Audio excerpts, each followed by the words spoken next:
नमस्कार, मी सौ पूजा बोडके। गेली बरीच वर्षे मी कुकिंग क्लासेस घेत आहे, ज्यात मी cakes, chocolates, Indian gravies, Indian sweets वगैरे असे बरेचसे कोर्सेस आहेत जे तुम्ही माझ्या वेबसाईटवर जाऊन पाहू शकता। www.adityascookingclasses.com ही माझी वेबसाईट आहे, यावर विजिट करा। तर मग हा माझा यूट्यूबचा फर्स्ट चॅनल आहे, फर्स्ट व्हिडिओ आहे ज्यात मी तुम्हाला ट्रेडिशनल उकडीचे मोदक दाखवणार आहे। जसं की आपण कुठल्याही शुभ कामाची सुरुवात गणपती बाप्पाच्या आशीर्वादाने करतो आणि आज गणेश चतुर्थी देखील आहे, म्हणून मी ही रेसिपी निवडलेली आहे, उकडीचे मोदक। बऱ्याचदा आपल्याकडून ही ट्रेडिशनल रेसिपी असली तरी आपल्याकडून चुका होतात, कधी व्यवस्थित सॉफ्ट डो नसतो, कधी पारी व्यवस्थित बनत नाही। तर म्हणून मी काही छोट्या टिप्स अँड ट्रिक्स घेऊन आलेली आहे। चला तर मग आपण साहित्य आणि कृती पाहूया। सुगंधी बासमती तांदळाचं पीठ आहे 1 कप, त्यासाठी पाणी आपण 1 कप घेणार आहोत। तूप असणार आहे गरजेनुसार। खवलेला ओला नारळ आहे 1 कप, अर्धा कप गूळ आहे, खसखस 1 टीस्पून, वेलची पावडर 1/4 टीस्पून आणि उकडीसाठी आपण वापरणार आहोत हळदीची पानं गरजेनुसार। चला आपण कृतीला सुरुवात करूया। फर्स्ट आपण उकडणार आहोत तांदळाची पिठी। यासाठी एका पॅन मध्ये मी पाणी गरम करायला घेते। 1 कप आपण पाणी घेतलेले आहे 1 कप पिठीसाठी। मी गॅस ऑन करते। जसं मी स्टार्टिंगला तुम्हाला सांगितलं, ह्याच्या काही टिप्स असतात जेणेकरून पीठ बिघडू नये। पिठी सगळ्यात महत्त्वाची असते। मी इथे एकाच 1 कप पाणी घेतले, जे नॉर्मली तुम्ही करता, पण मी काय करते यामध्ये थोडं एक्स्ट्रा पाणी टाकते। Just add 2 tablespoon extra water.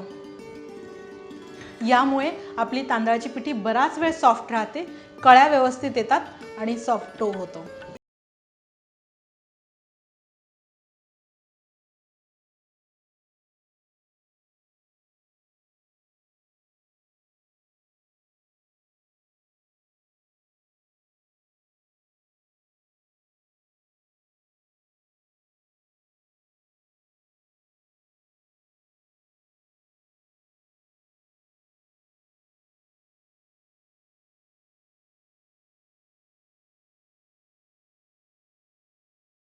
व्यवस्थित पाण्यात पीठ एकजीव करून घेतोय, जेणेकरून कुठेही गुठळ्या वगैरे राहणार नाही।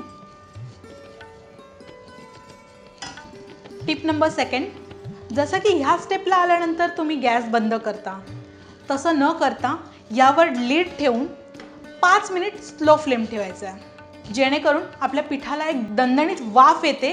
त्यामुळे ते पीठ व्यवस्थित शिजतं आणि ते नंतर मोदक केल्यानंतर उकडताना कुठेही फुटणार नाहीत, फाटणार नाहीत। एक 5 मिनिटानंतर हा डो आपण व्यवस्थित सॉफ्ट असा मळून घेणार आहोत। तुम्ही जितक्या व्यवस्थित तो पीठ मळाल तितकी त्याचे लवचिकपणा वाढेल, तितक्या त्याच्या मोदकाच्या पाऱ्या पातळ आणि छान होतील। सोबतच तांदळाच्या पिठीसोबत आपण सारण तयार करायला घेऊया। यासाठी पॅनमध्ये मी सगळ्यात आधी जस्ट अर्धा टीस्पून सारखं तूप टाकते। हे तूप जसे वितळेल नंतर त्यावर आपण ओला नारळ,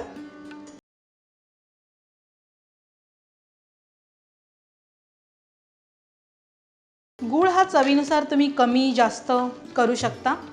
बऱ्याच लोकांमध्ये गुळाऐवजी साखर वापरतात, तीही चालेल। जर तुम्हाला खूप मोठ्या क्वांटिटीत मोदक करायचे असतील त्यावेळेला तुम्ही गूळ आणि नारळ हा एकत्र करून ठेवलात तर तो विरघळतो आणि पॅनमध्ये तुम्हाला लवकर आटला जातो। साधारण एक 2 ते 3 मिनिट आपण हे मिश्रण परतवून घेणार आहोत। गूळ व्यवस्थित वितळला हवा। याचबरोबर आपण खसखस ॲड करूया।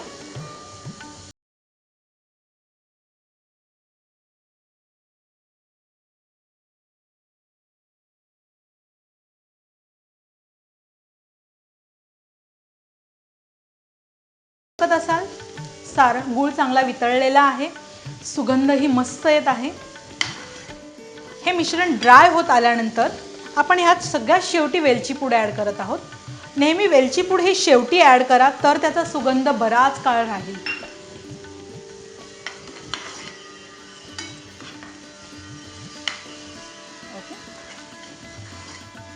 हे बघा, आपलं मिश्रण व्यवस्थित ड्राय झालेलं आहे। टिप नंबर 3, सारण व्यवस्थित ड्राय करून घ्या। जर सारण ड्राय नाही झालं तर जेव्हा आपण मोदक उकडणार आहोत त्यावेळेला त्याचा पूर्ण ज्यूस बाहेर येईल आणि मोदक फुटण्याची शक्यता असेल. आता मी गॅस बंद करते. मिश्रण छान असं रंगही आला आहे, त्याला ड्राय मिश्रण असं झालेलं आहे. सोबतच आपण पिठी पाहून घेऊया. मी गॅस ऑफ केलेला आहे. छान दणदणीत अशी वाफ आलेली आहे पिठाला. जी उकडलेली पिठी आहे ही थोडीशी हाताला झेपेल इतपत थंड झाली की ती आपण मळून घेणार आहोत. लक्षात ठेवा, कधीही पूर्ण पिठी थंड करू नका. कोमट गरम असतानाच आपल्याला ही मळायची आहे. आता आपण हे पीठ थंड होण्यासाठी एका बाउलमध्ये काढून घेतोय. तर सारण देखील मी बाउलमध्ये काढून घेते, जेणेकरून हे सुद्धा आपण पीठ मळेपर्यंत थंड होईल.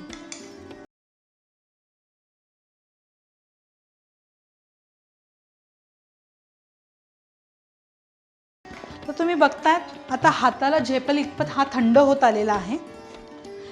हा मळताना थोडं पाण्याचा हबका, थोडं तूप, अशा पद्धतीने हा सॉफ्ट असा डो मळून घेणार आहोत. कुठेही गुठळ्या राहिल्या नाही पाहिजेत.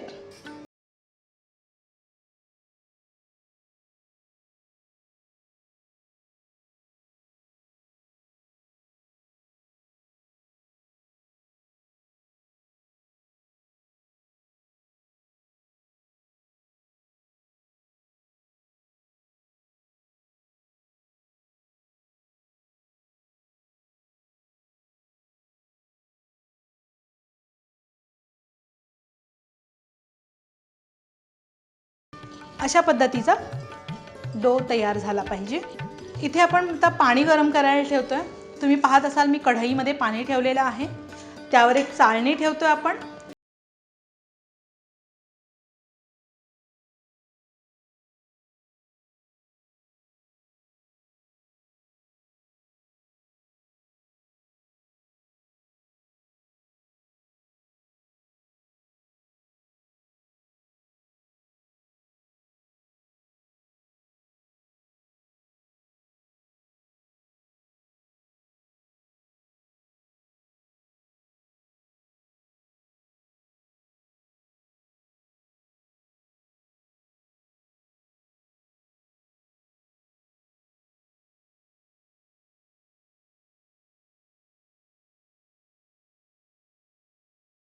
मी तुम्हाला साच्यातले सुद्धा काही मोदक दाखवते, कारण बऱ्याच बायकांना म्हणा, मुलींना म्हणा, हाताचे मोदक जमत नाही.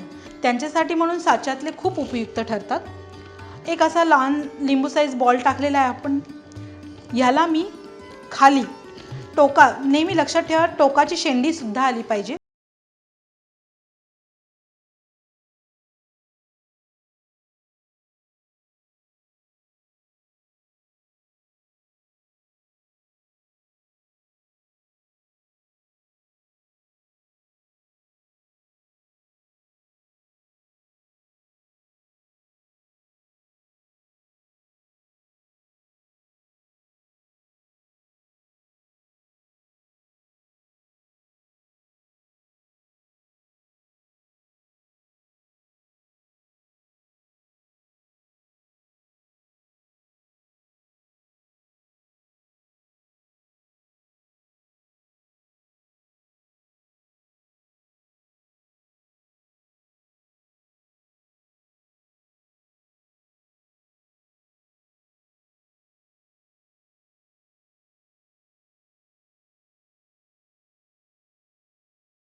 जस्ट हा असा कव आहे आणि अंगठ्याच्या सहाय्याने मी वाटी करते.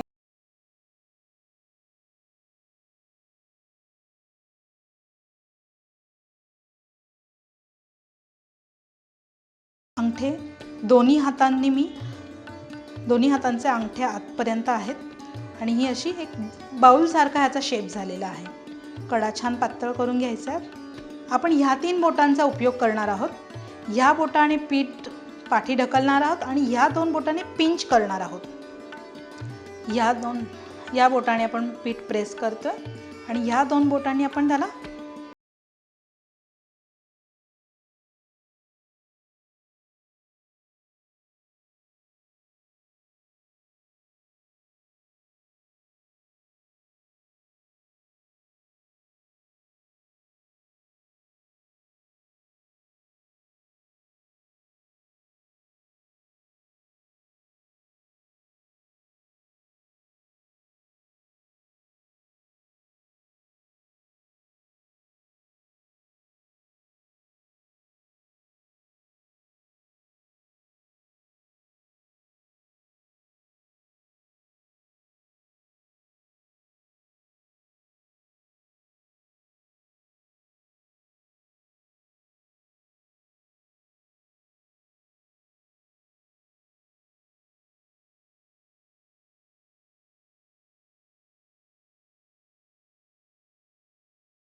आता आपण बघणार आहोत एक डबल डेकर मोदक.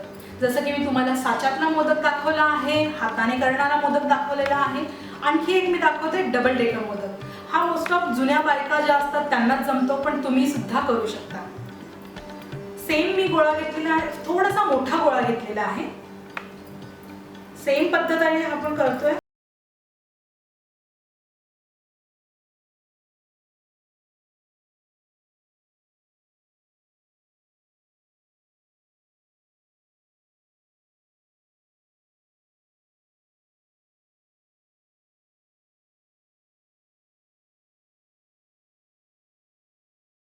पाहत असाल कुठेही पिठाला क्रॅक्स नाही जात आहे, याचा अर्थ पीठ आपलं खूप सुंदर पद्धतीने शिजलं गेलेलं आहे. जर तुमचं डो फाटत असेल, चिरा पडत असतील, तर समजायचं की तुमचा डो प्रॉपर झालेला नाही आहे आणि त्यामुळे त्या चिरा पडत आहेत. अशा पद्धतीने एक मोठा असा बाउल करून घेतलेला आहे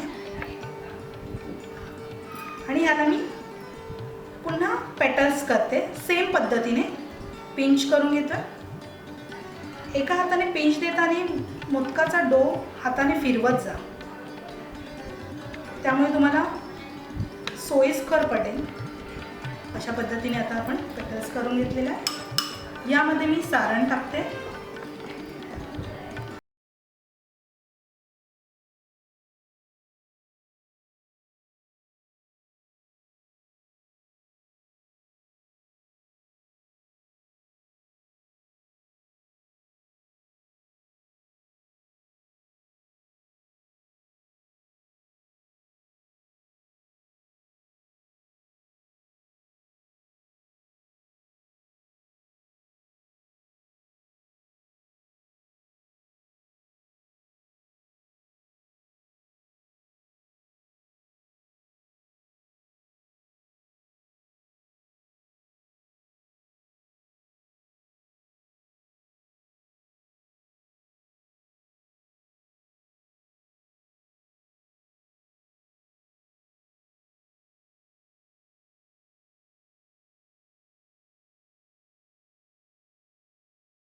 तुम्ही फक्त दिवा म्हणून असं सुद्धा ठेवू शकता गणपती समोर नैवेद्याला. यामध्ये आपण थोडंसं सारण भरतोय.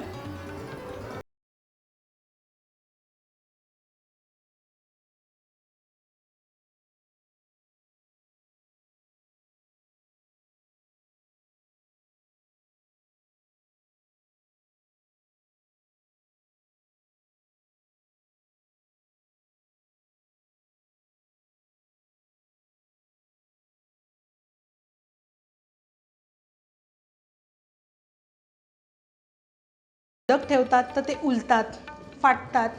त्यासाठी काय करायचं आहे, मोदक आपण पूर्ण पाण्यामध्ये बुडवून घेतोय आणि त्यानंतर तो स्टीमसाठी ठेवतोय. यामुळे काय होतं, एकतर आपला मोदक फाटत नाही, उलत नाही आणि एक छान त्याला चकाकी अशी राहते. बऱ्याचदा मोदक ड्राय झाल्यामुळेच फुटतात.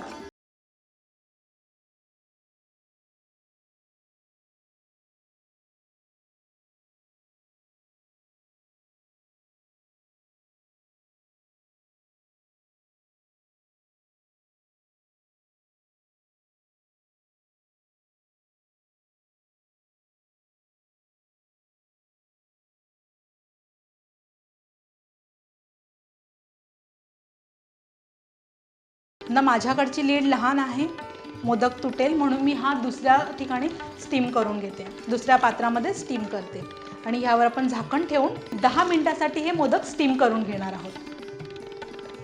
हे पहा, 10 मिनिटानंतर आपले मोदक स्टीम झालेले आहेत आणि तुम्ही पाहू शकता अगदी गरमागरम मोदक आहे, तरी कुठेही तुटलेला नाही आहे.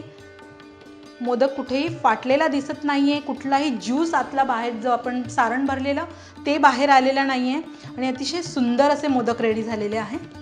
शेवटच्या टिपमुळे हा फायदा झालेला आहे.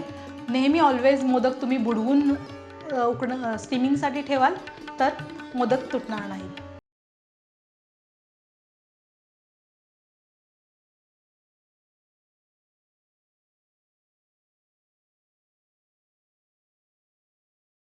अशा प्रकारे रेडी झालेत आपले उकडीचे मोदक. माझा बाप्पा तर खुश होणारच आहे आणि जेव्हा जेव्हा तुम्ही सुद्धा हा घरी बनवाल तर तुमचे घरचे सुद्धा खुश होतील. आपण तिन्ही प्रकारचे मोदक केलेले ते ठेवलेले आहे. साच्याचे मोदक, हाताने बनवलेले आणि डबल डेकर मोदक. ओके, तर माझ्या ह्या रेसिपीज तुम्हाला नक्की आवडल्या असतील तर प्लीज लाईक करा, शेअर करा आणि अपकमिंग माझ्या व्हिडिओज आहेत ज्यात मी गणपतीच्या 10 दिवसात मी एक सरप्राईज व्हिडिओ टाकणार आहे आणि तो जर पाहायचा असेल तर प्लीज सबस्क्राईब करायला विसरू नका. त्या शेजारी एक बेल आयकॉन असणार आहे, तोही प्रेस करा म्हणजे माझ्या ऑल व्हिडिओजचा तुम्हाला नोटिफिकेशन मिळत राहील. गणपती बाप्पा मोरया.